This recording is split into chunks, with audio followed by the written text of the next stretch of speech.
Hey everyone. Today I have some devastating news to share. Yesterday, Vancouver's Lapu Lapu Festival turned into a scene of unimaginable tragedy. Kaiji Adam Lowe, a 30-year-old man, has been charged with 8 counts of murder. In a shocking turn of events, he allegedly drove a vehicle through a crowded street at the festival, killing 11 people and injuring dozens more, some critically. The ages of the victims range from just 5 years old to 65. Some victims still remain unidentified. Vancouver Mayor Ken Sim has promised a thorough review of the city's event safety measures.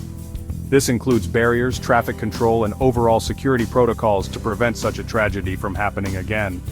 Interim Police Chief Mandeep Rai defended the event's security measures, stating that the police had conducted risk assessments and collaborated with festival organizers.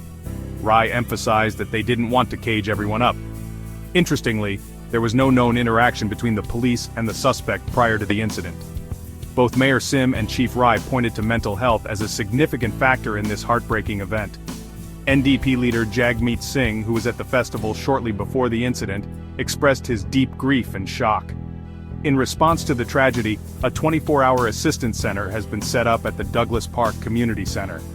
In 2021 census shows that there are over 38,000 Vancouver residents of Filipino descent. This community now mourns a profound loss. Our hearts go out to the victims, their families, and everyone affected by this tragedy. Please stay safe and take care of each other. Thanks for watching.